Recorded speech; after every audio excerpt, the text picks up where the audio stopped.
بسم اللہ الرحمن الرحیم۔ السلام علیکم محترم ناظرین، ایسے قارئین کی تعداد کم نہیں جنہیں یہ مسئلہ پریشان کیے ہوئے ہے کہ ہمارے ہاں غلیظ کہانیوں کے سوا رہ ہی کیا گیا ہے۔ اگر کچھ ہے تو وہ افسانے ہیں۔ ان میں بھی عشق بازی، فرار اور افسردگی ہوتی ہے جو نوجوان ذہن کے لیے صحت مند نہیں۔ بتائیے ہم کیا پڑھیں اور سنیں، اور بچوں کو کیا پڑھائیں اور سنائیں؟ پڑھنے والا کمسن ہو، جوان ہو یا بوڑھا، وہ ایسی کہانیاں پسند کرتا ہے جن میں کچھ تفریحی مواد ہو، سنسنی اور سسپنس ہو، ان میں ذرا سی ہنگامہ آرائی بھی ہو اور جو جذبات میں ہلچل بپا کر دے۔ یہ دراصل انسانی فطرت کا مطالبہ ہے جسے آسانی سے مسترد نہیں کیا جا سکتا۔ قارئین و سامعین کی اس کمزوری کو اسلام دشمن عناصر نے اپنے مقاصد کے لیے استعمال کیا ہے، اور پاکستان کے زیر سرپرست ناشر اور ادیب اسی سے پیسہ کما رہے ہیں۔ یہیں سے فحش، عریاں، مار دھاڑ اور جرائم سے بھرپور ہدیے کی دشمن کے غیر اسلامی نظریات کی حامل کہانیوں نے جنم لیا اور حیران کن حد تک فروغ اور مقبولیت حاصل کی۔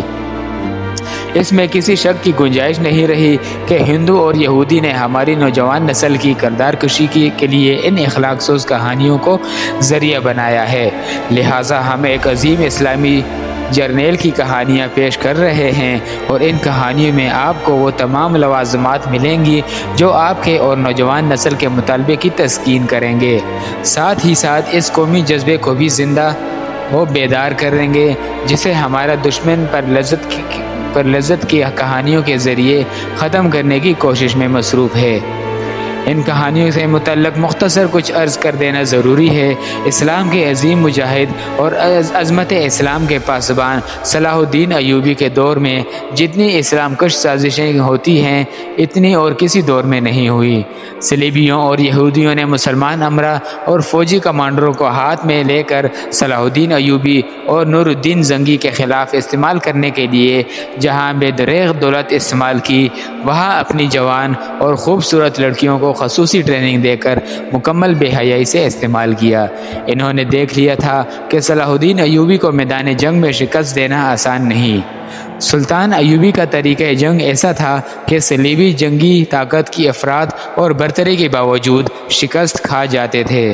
چنانچہ انہوں نے سلطنت اسلامیہ میں خصوصاً مصر میں جس کی امارت اور فوجی قیادت صلاح الدین ایوبی کے ہاتھ میں تھی، جاسوسی، تخریب کاری اور اس وقت کی نوجوان نسل کی کردار کشی کی مہم تیز کر دی۔ دولت اور عہرت کو خوب استعمال کیا اور صلاح الدین ایوبی کی ہائی کمان اور انتظامیہ میں غدار پیدا کر لیے۔ یہ ایمان فروشوں کا گروہ تھا۔ صلاح الدین ایوبی کو ایک جنگ تو میدان میں لڑنی پڑی، یہ بڑے بڑے مارکوں کا سلسلہ تھا جو صلیبی جنگوں کے نام سے ہم تک پہنچا، مگر اس جنگ کی کوئی تفصیل ہم تک نہیں پہنچی جو سلطان ایوبی نے صلیبی جاسوسوں، جن میں حسین لڑکیاں تھیں اور حسن بن صبا کے پیشہ ور قاتل بھی شامل تھے، ان کے خلاف لڑی۔ ان قاتلوں کو فدائی بھی کہا جاتا تھا اور حشیشین بھی۔ انہوں نے صلاح الدین ایوبی پر 4 قاتلانہ حملے کیے۔ اللہ کا یہ مجاہد ڈرامائی طریقے سے اور اپنے زور بازو سے ہر بار بچ گیا۔ اس زمین دور صلیبی جنگ نے بہت سی کہانیوں کو جنم دیا جن میں سے کچھ پیش کی جا رہی ہیں۔ تاریخ کی یہ حقیقی داستانیں تفصیلات کی طوالت کی وجہ سے باقاعدہ تاریخ میں آ نہ سکی، اور اس لیے بھی کہ مورخوں کی نظر زمین کے نیچے اور پردوں کے پیچھے نہیں جایا کرتی۔ ایسی کہانیاں متعلقہ دور کے وقائع نگاروں کی تحریروں میں محفوظ ہوتی ہیں یا عینی شاہد بیان کرتے ہیں، اور یہ سینہ بہ سینہ نسل بہ نسل سنائی جاتی اور زندہ رہتی ہیں۔ مصنف نے اسلامی ممالک کی لائبریریوں کے اسٹوروں میں سے وہ کاغذات ڈھونڈ نکالے جنہیں بیکار سمجھ کر وہاں پھینک دیا گیا تھا۔ ان میں سے انہیں صلاح الدین ایوبی کے دور کے سرکاری اور غیر سرکاری وقائع نگاروں کی لکھی ہوئی غیر مطبوعہ تحریریں مل گئیں۔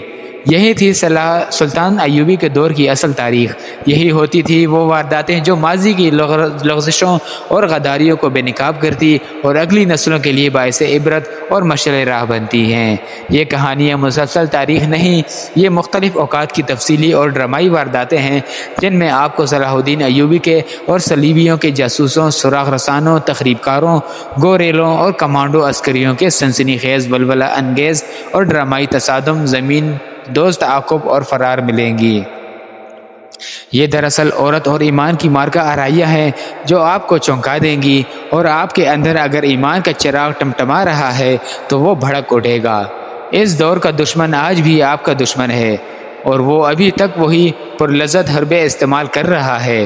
یہ کہانیاں خود بھی سنیں، بچوں کو بھی سنائیں۔ اگر آپ سچے دل سے فحش، عریاں اور مخرب الاخلاق کہانیوں سے اپنے بچوں کو محفوظ کرنا چاہتے ہیں تو یہ سیریز ضرور سنیے اور دیکھیے، اور یہ کہانیاں سن کر اور پڑھ کر آپ محسوس کریں گے کہ آج پھر تاریخ اپنے آپ کو دہرا رہی ہے اور سلطان صلاح الدین ایوبی کو پکار رہی ہے۔